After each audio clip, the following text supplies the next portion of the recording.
Welcome to the action potential diagram video. We're going to start by labeling the parts. This is the membrane of the axon neuron. The voltage gated sodium channel is here. Potassium leak channel is here. Voltage gated potassium channel is here. The sodium potassium exchange pump is here. The ligand gated pump is here. We have ATP right here and acetylcholine ACH right there. Right now we are at resting potential, where all the sodium is on the outside and the potassium is on the inside. Resting potential occurs at negative 70 millivolts. Okay, let's go through the steps. Step 1, resting state. This is resting state. Like I said earlier, everything's closed, and the voltage is at negative 70 millivolts. First, we get a stimulus from the brain. It goes into the ligand gates, which is triggered by the ACH as it binds to it right there.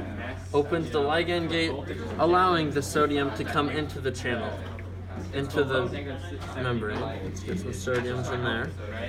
Now that the sodium's in there, there's a change in the positive to negative charge here, and the voltage gated sodium channels begin to open.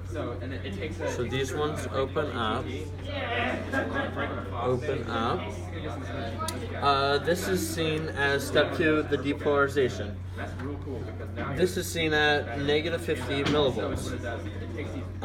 So all the sodiums begin crashing in through the gates, and so we have a lot of sodiums on the inside.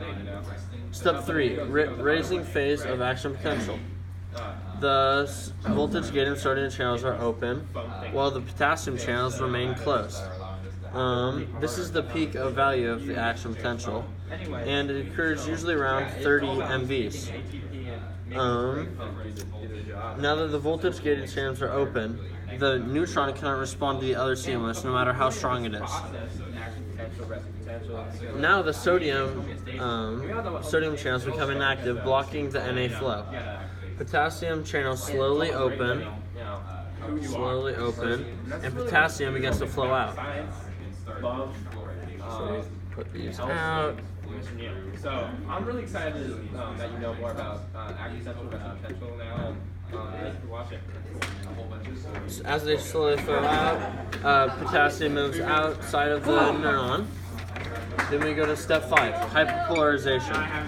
As the sodium channels begin to reset back to the original position of closed, they're about to close. The potassium channels are still opening, causing the voltage to undershoot the resting potential. Step 6, repolarization. This is seen by the sodium-potassium exchange pump. Right here, this is the ADP model. It bonds to the exchange pump, breaks it into ADP, and this is where we see the exchange of 2 potassiums, and they go in, turns 3 sodiums right here as they go out. That is seen as the sodium-potassium exchange pump.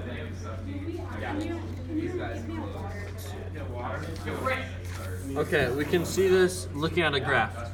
The depolarization starts here, rises up to plus 50, then starts the repolarization, which goes all the way down to negative 70 MVs, and this is where we start hyperpolarization, where it's below resting and it's starting to reset everything. This is when all the sodiums go back to the middle, the sodiums go back to the outside, and potassiums go to the middle. This is, Okay guys, everybody be quiet. every gate shuts, it goes back to normal.